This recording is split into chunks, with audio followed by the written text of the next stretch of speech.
मेरा मेरे गुरुजी स्वामी राम स्वरूप योगाचार्य जी को शत शत नमन।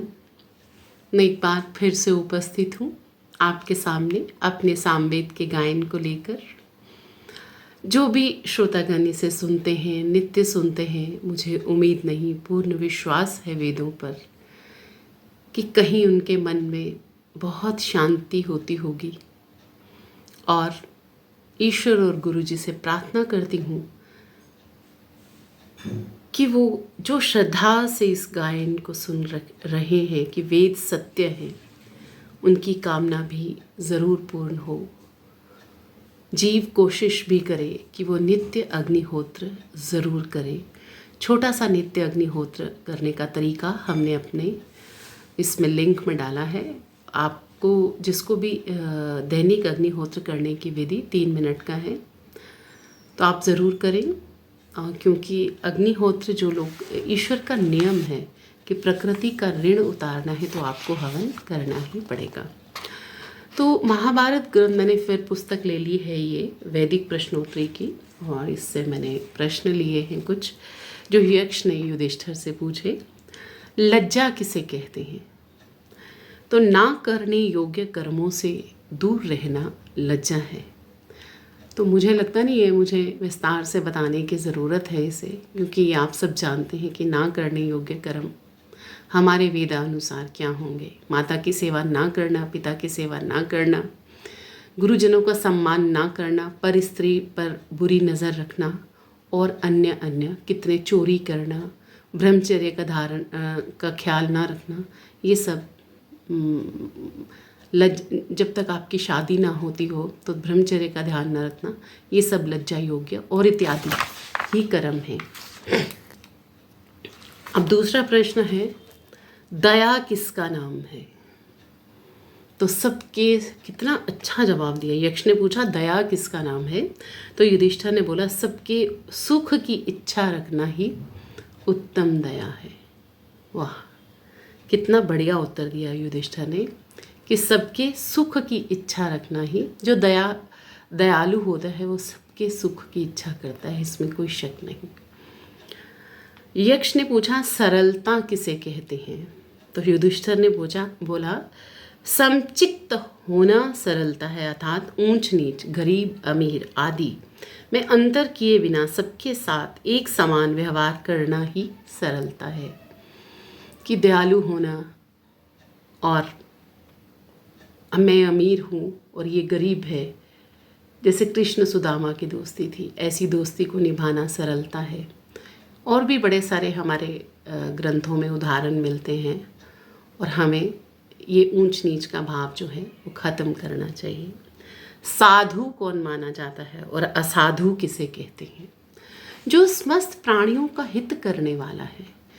यानी हित कौन करता है? हित तो वही कर सकता है जो दयालु है, सरल है, और दयालु रजोगुण, तमोगुण, सतोगुण जिसके अंदर से चले गए हैं, और वो वो ऋषियों के अंदर से ही जाते हैं जब वो समाधि मोक्ष की अवस्था को प्राप्त करते हैं। समाधि के पश्चात जो समस्त प्राणियों का हित करने वाला है वही साधु है, और जो दयाहीन है उसे ही असाधु माना जाता है, अगर हम माना जाएगा।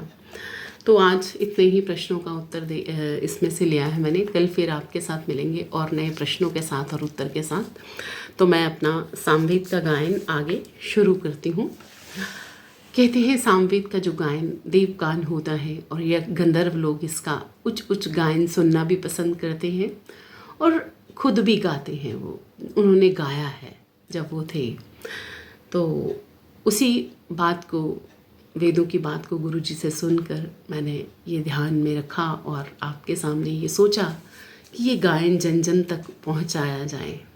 मुझे नहीं पता कि मैं किस दिशा की ओर जा रही हूँ। ये पता है कि वेद मुझे अति प्रिय लगे गुरु जी से सुनने के बाद, और लगा कि अगर वेदों पे सारी दुनिया चल पड़ेगी ना, सब लोग सुखी हो जाएंगे, गरीबी नहीं रहेगी, दुख नहीं रहेगा, और लोगों में राग द्वेष भी नहीं रहेगा। एक ना गुरु जी की पुस्तक में मैंने बड़ी अच्छी कहानी पढ़ी है कि वो मैं कल या परसों तक जब भी मेरे को टाइम मिला तो मैं उसको पढ़ के ना आपको, मुझे अब थोड़ी याद है थोड़ी नहीं है, तो मैं प्रॉपरली पढ़ के आपको सुनाऊंगी। बहुत अच्छी ज्ञानवान कहानी है और सच्ची कथा है। तो अब मैं अपना गान आरंभ करती हूँ और प्रार्थना करती हूँ कि जो भी मन से इस गायन को सुन रहे हैं, पहले जो ईश्वर से प्रेम करके सुन रहा है, उसके लिए तो प्रार्थना करने की ज़रूरत ही नहीं मुझे, क्योंकि जो ईश्वर से प्रेम करके इसे सुन रहा है तो ईश्वर तो उसके ऊपर कोई चीज़ की कमी रहने नहीं देगा। और जो किसी कामना से सुन रहा है, गुरुजी और ईश्वर उसकी कामना को पूर्ण करें। किसी को मन में बड़ी व्यथा है, मन बड़ा अशांत है, इस गायन को सुनने पर गुरुजी और ईश्वर उनके मन को शांत करे। होगा धीरे धीरे, ये नहीं है कि आपने अभी सुना और सुनना कैसे है फिर इसको, जिसको शांति के लिए चाहिए या ईश्वर से प्यार कैसी जिसको भी सुनना है, मुझे तो ऐसा लगता है। मैं अपना गायन फिर खुद भी ऑन करके सुनती हूँ तो मुझे बहुत अच्छा लगता है। बड़ा पीस सा मिलता है, शांति से मिलती है मुझे। तो आप इसको एयरपोर्ट लगाएं और एकदम अकेले बैठ के ऐसे चेयर पे या बेड के साथ ऐसे करके कहीं भी बैठ के आप इसे सुने तो ईश्वर और गुरुजी की आप पर नीचे बैठ के साधना में बैठ के सुने, जैसे आपको इच्छा लगती है। पूजा रूम में सुने, जहाँ आपकी इच्छा है, क्योंकि गुरुजी कहते हैं कि ईश्वर का नाम जपने का एक स्थान तो होना चाहिए, पर हम चलते फिरते या बैठते उठते जब भी फ्री हैं उसको जपते हैं। क्योंकि वेदों में ना एक जगह कहीं गुरुजी ने, मुझे याद आ रहा है कि मूतः स्वाहा, पता नहीं कुछ ऐसे बोला था कि अगर तुम मल मूत्र का भी त्याग करते हो तो भी स्वाहा बोलो। कि तो मतलब ऐसा कुछ नहीं है कि हम मतलब अगर अभी नहाए नहीं है तो पूजा नहीं करनी या गान नहीं सुनना, ऐसा कुछ नहीं है। क्योंकि जो ध्यान में लीन योगी हैं उनका तो ध्यान टूटता ही नहीं है। वो तो इवन मलमूत्र का त्याग करने भी जाएंगे, वहाँ भी हो सकता है उनको समाधि लग जाए, वहाँ भी बैठे बैठे ऐसे हो जाए, ध्यान में चले जाएं। उनको तो खड़े खड़े भी ध्यान लग जाता है। तो वो कैसे हो सकता है कि वो यहाँ पे ध्यान करना है और यहाँ पे नहीं करना है। ध्यान तो और ईश्वर का नाम तो आप कहीं भी किसी भी वक्त आप ले सकते हैं, इसमें कोई वो नहीं है। तो आइए हम इस गान को सुने। और हाँ, मेरी एक प्रार्थना है कि जो भी प्रश्न मैंने लिखे बोले हैं ना, उसका उत्तर सुनने से पहले आप 1 मिनट के लिए ज़रूर इसको बंद करें और ज़रूर कमेंट बॉक्स में उत्तर दें। तो ईश्वर से क्या शर्माना, मुझे लगता है ये तो सब ईश्वर का है। जो हम डिस्कशन कर रहे हैं या कुछ कर रहे हैं, तो हम धीरे धीरे जिज्ञासु बन जाएंगे और ऋषि मुनियों की शरण में जाने की कोशिश करें। तो आइए हम अपना गान आरंभ करते हैं।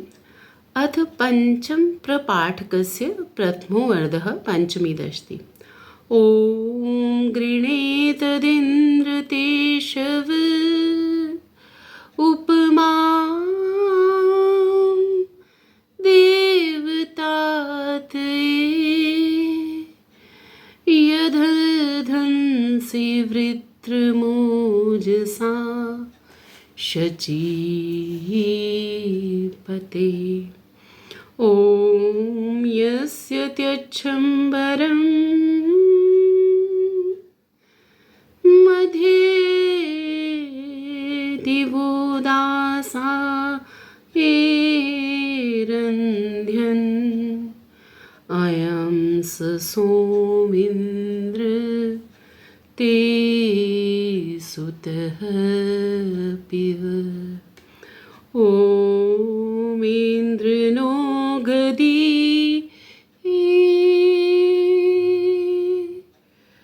प्रिय सत्राजिद्गोः गिरिर्न विश्वतः पृथुः पतिर्दिवः। ॐ य इन्द्र सोम पातमो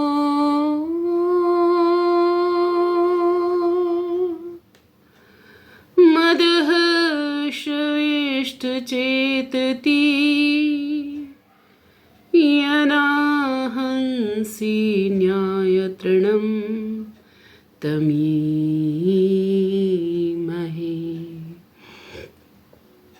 ॐ तु चेतुनाय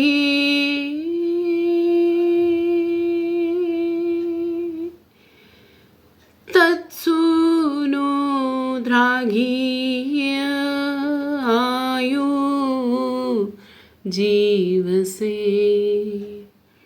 आदित्य आदित्यासः संहसः कृणोतन। ॐ वेधाहि निर्ऋतीनां वज्रहस्तपरिव्रजम् अहरः शुन्ध्यः परिपदामिव।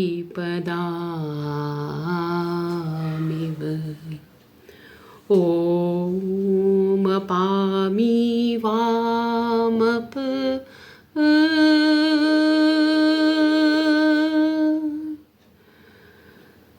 स्त्रीध्वमप सेधत दुर्मतिम्। आदित्यासो युयोत्नानो अहंसः।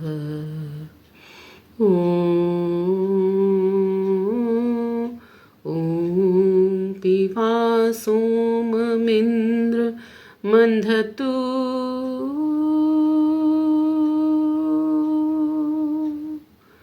त्वायं ते सुषा हर्यश्वाद्रिः सोतुर्बाहुभ्यां सूयतो नार्वा।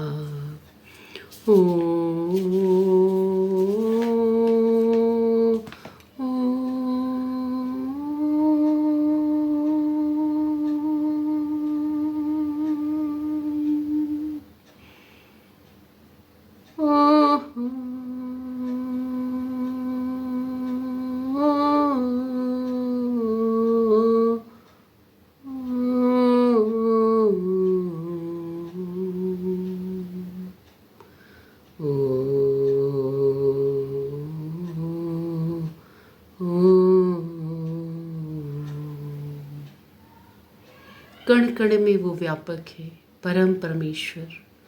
उसकी शक्ति से सारी चीज़ें ब्रह्मांड की बनी। उसी कण कण व्यापक परमेश्वर जिसे जो ओम के नाम से जाना जाता है, उसको मेरा शत शत नमन।